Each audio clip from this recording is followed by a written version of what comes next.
Good morning class 9. Welcome back in economics class. Okay. So we will continue with the chapter number 7, that is primary sector agriculture. Okay. So in this we were studying about the agriculture. Okay. So we have understood about the what is agriculture, then what is the contribution of agriculture in Indian economy, right? So let's begin and let's understand the features of Indian agriculture, right? So first one is unemployment and disguised unemployment. You know that unemployment is a situation in which the person or the individual does not get any type of income, right? उसको कोई भी income नहीं मिलती है. Okay. So ये क्या होता है? Basically agriculture में पहले क्या है? In this disguised unemployment, this is the term. Disguised unemployment means it is an employment in which the person seems to be employed. वो लगता है कि वो employed है, right? But visibly employed है. But actually that person is unemployed. लग रहा है देखने से कि ये person employed है, but real में वो unemployed होता है, right? So that is disguised unemployment, means visibly employed, but actually the person is unemployed. Okay, so unemployment and disguised unemployment is the first situation, the first feature of Indian agriculture. In this, the problem of unemployment and disguised unemployment is found in Indian agriculture. As we know, the population is growing day by day, and basically excessive and most of the person or most of the population is depend upon the agriculture. Not only most, everyone is totally depend upon the agriculture. Okay, so because of this, it has been estimated that even if 20% of people engaged in agriculture are withdrawn, there will not be any fall in agriculture output, right? So basically in this, dependence on agriculture is increasing, but the people, those who are engaged in agriculture are not sufficient enough to do the activities. So this is the first features of your Indian agriculture, that is unemployment and disguised unemployment. इसमें लगता है कि उस person को रोजगार मिला हुआ है, पर वो रियल में उसके पास रोजगार नहीं होता है, right? Next is low productivity. Agriculture productivity in India is low as compared to other countries, because the farmers are using the traditional practices, tools, okay, and the lack of capital, they are not getting the sufficient amount of capital. ठीक है, तो इसमें क्या है, farmers हमारी country में क्या होते हैं, बेसिकली बहुत उनके पास कैपिटल नहीं होता, मनी नहीं होती, okay, they are not so rich, okay. So because of all these things वो क्या है, ट्रेडिशनल प्रैक्टिसेस यूज कर रहे हैं, टूल्स यूज कर रहे हैं, मशीन्स यूज कर रहे हैं प्रोडक्शन करने के लिए, जिसकी वजह से क्या है, प्रोडक्शन, एग्रीकल्चर प्रोडक्शन बहुत लेस होता है compare to other countries. Next is multiplicity of crops. We know that India produces various kinds of crops. India में क्या है, डिफरेंट टाइप्स के क्रॉप्स ग्रो किए जाते हैं, क्योंकि we know that India is basically different India is of different type of climatic conditions हैं. यहाँ पे सॉइल डिफरेंट तरह के मिलते हैं. सो दैट्स वाई यहाँ पे क्या है, कई डिफरेंट तरह के क्रॉप्स ग्रो कर सकते हैं. Okay, next is land system. Now this land system means huge area are cultivated by the tenants who are not the actual owner of the land. इसमें क्या होता है कि लैंड सिस्टम में basically the land is owned by the landlord. ये land किसी और का होता है, बट उस पर जो लोग काम करते हैं वो एक मजदूर होते हैं, लेबर्स होते हैं, ओके, जो उस पर काम कर रहे हैं.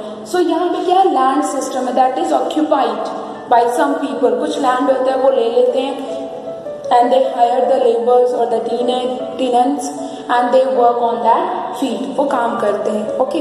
और जिसकी वजह से क्या होता है, because of this, जो landlords होते हैं they earn more profit and the benefits.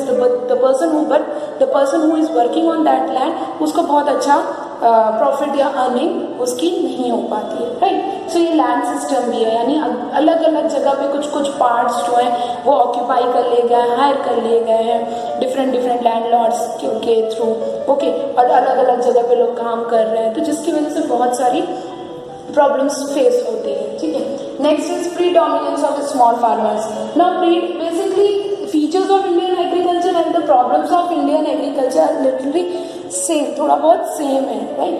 Predominance of small farmers, इसमें क्या हो रहा है कि the small farmers are dominated by the rich farmers और द लैंडलॉर्ड्स। तो ये जो स्मॉल फार्मर्स हैं इनको क्या करती हैं, जो बड़े फार्मर्स हैं जिनके पास अच्छी ज़मीन है, अच्छे क्रॉप्स को ग्रो कर पा रहे हैं, अच्छा बेनिफिट अर्न कर पा रहे हैं, प्रॉफिट अर्न कर पा रहे हैं, so those farmers are dominating the small farmers. Next is dependence on rainfall. Basically in India, the agriculture is totally dependent upon the monsoon. Monsoon पे depend है, तो rainfall अगर अच्छी हुई तो अच्छे crops होंगे, नहीं भी सूखा पड़ गया तो crops अच्छे नहीं होंगे. Next is fluctuation in agriculture output. Agriculture output basically it is totally dependent on the monsoon. If everything is the production and this crops are dependent upon the rains, ठीक है, मानसून पे depend है. तो अगर अच्छा weather रहा, अच्छा monsoon रहा तो प्रोडक्शन विल बी मोर, और अगर नहीं रहा तो production will be less. So because of this there is fluctuation in agriculture output. Agriculture output में क्या होती है, फ्लक्चुएशन होती है, कभी बहुत ज़्यादा कभी बहुत कम. Okay, so these are the features of Indian agriculture. ये एक तरह से फीचर्स ही हैं, राइट. अब what are the problems which are faced by the Indian agriculture. क्या क्या प्रॉब्लम्स इंडियन एग्रीकल्चर फेस करता है, ठीक. The first one is pressure of population on land. This topic I explained you that how the population is increasing day by day and the dependence of the dependence on agriculture is increasing, ठीक है. Agriculture पर dependency क्या हो रही है, increase कर रही है, ठीक है, जिसकी वजह से क्या हो रहा है कि एग्रीकल्चर पे, लैंड पे पॉपुलेशन का प्रेशर बढ़ रहा है, right. Next is dominance of natural factor. Now dominance of natural factor means the nature still dominates agriculture in this country. Currently only 40% of crop areas has permanent irrigation facilities. यहाँ पे क्या है, and here it is saying that other natural calamities such as hailstorm or attack by pests and insects are also a common occurrence in India. Now basically these natural factors में क्या होता है, जैसे कभी फ्लड आ गया, ठीक है, कभी कुछ नुकसान हो गया किसी तरह से, बहुत ज़्यादा बारिश हो गई, तो जिसकी वजह से क्या होती है, जो क्रॉप्स होती हैं, जो फसल होती है, पूरी तरह से डिस्ट्रॉय हो जाती है, ख़त्म हो जाती है. Okay, so that's why the natural factors are also dominating our agriculture. ये सब फैक्टर्स भी जो नेचुरल फैक्टर्स हैं they are affecting our agriculture, ये हमारे एग्रीकल्चर को अफेक्ट कर रहे हैं. Next is defective land revenue system. Now defective land revenue system means the land revenue system in India is totally defective and it is standing in the way of its agriculture development. Even after the abolition of Jamindari system and enactment of tenancy legislations, the position of tenants is still far from satisfactory. Now here यहाँ पे जैसे कि मैंने बताया था कि land system में, this land system, the defective land revenue system, you know that the lands are owned by the landlord उसको own करते हैं, right. So the person, the tenants, those who are working on that land, they does not get the proper benefit or the proper earning. उनको अच्छी revenue उनको नहीं मिल पाती है. But जो लैंडलॉर्ड्स हैं, जिनकी ज़मीन है, वो अच्छी अर्निंग कर लेते हैं. ओके, तो यहाँ पे क्या है कि लैंड रेवेन्यू सिस्टम जो है वो कहीं ना कहीं बहुत डिफेक्टिव है. किसी के पास बहुत ज़्यादा ज़मीन है, किसी के पास बिल्कुल ज़मीन नहीं है, राइट. कुछ बहुत ज़्यादा अर्निंग कर लेते हैं, मतलब एग्रीकल्चर से, राइट. कुछ को कुछ नहीं मिल पाता. So because of this there is defective land revenue system. Next is problem of uneconomic holding. Now problem of uneconomic holding means here it is saying that the most of the farmers land holdings are smalls, ठीक है. Most of these holdings are not extremely small, they are also fragmented into a numbers of tiny plots. Now uneconomic holding, as I told you that some people is holding more lands. किसी के पास बहुत ज़्यादा lands होती है और किसी के पास बिल्कुल लैंड नहीं है, राइट. तो एक अनइकोनॉमिक होल्डिंग है, यानी किसी के पास कुछ नहीं, किसी के पास बहुत ज़्यादा, जिसकी वजह से भी हमारे एग्रीकल्चर सिस्टम बहुत ज़्यादा प्रॉब्लम्स फेस करता है, right. Next is lack of institutional credits. ना अब ये थोड़ा चेंज हो चुका है, इट्स लिटिल चेंज, बट पहले क्या था और अभी भी कहीं कहीं है कि farmers are not getting proper credit facilities, जो फार्मर्स है उनको प्रॉपर क्रेडिट फैसिलिटीज नहीं मिल पा रही हैं, राइट। सो अब क्या है, but now there is little change, अब चेंज किया गया है कि so that the farmers should get the proper credits from the bank से उन्हें क्रेडिट फैसिलिटीज मिल सके अगर वो लोन लेना चाहते हैं, so that they can take the loans, ठीक है। तो ये भी एक हमारे इंडियन एग्रीकल्चर की प्रॉब्लम्स थी कि जैसे वो अगर लोन लेना चाहते हैं तो उन्हें वो लोन नहीं ले पाते थे, okay. Next is your lack of organized marketing system. Now lack of organized marketing system in agricultural marketing system is highly unorganized. In the absence of organized marketing facilities, the cultivators are exploited at the hands of middleman. You have heard the news, सुना भी होगा तुम लोगों ने कि क्या होते हैं, फार्मर्स को उनके सही दाम जो क्रॉप्स है उनके राइट प्राइस नहीं मिल पाते। क्यों?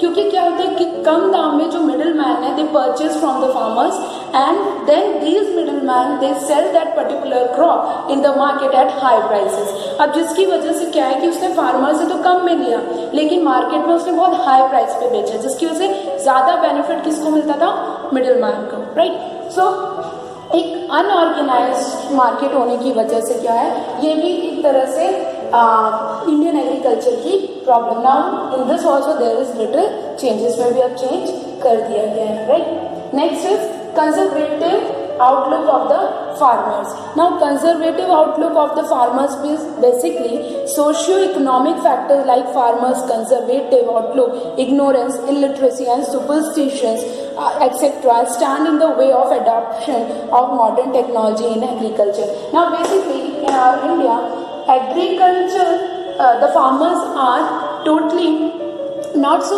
educated, ठीक है, वो बहुत एजुकेटेड नहीं है, बहुत अपग्रेडेड नहीं है, they don't know how to use the technology, जिसकी वजह से क्या होता है कि उनका जो सोशियो इकोनॉमिक नॉर्म्स हैं, उनकी जो सोच है दैट इज नॉट अपडेटेड, वो बहुत अपडेटेड नहीं है, जिसकी वजह से कहीं ना कहीं हमारी फार्मिंग इफेक्ट होती है। अब जैसे फॉरेन कंट्रीज में क्या है, जो फार्मर्स है बहुत अच्छी पोजीशन में है, राइट, उनके पास अच्छे अच्छे टूल्स हैं, इक्विपमेंट्स है फॉर फार्मिंग, वो बहुत अपग्रेडेड है, ठीक है। So now but in the present scenario अब गवर्नमेंट्स ने ऐसी कई स्कीम्स लाई हैं कि अब फार्मर्स को भी स्किलफुल बनाया जाएगा, उनको प्रॉपर ट्रेनिंग्स दी जाएंगी, प्रॉपर नॉलेज प्रोवाइड किया जाए, सो that the farmer should also get motivated and they should provide the upgrade knowledge about the technologies and the whatever happening in the market. So this is all about the problems of Indian agriculture.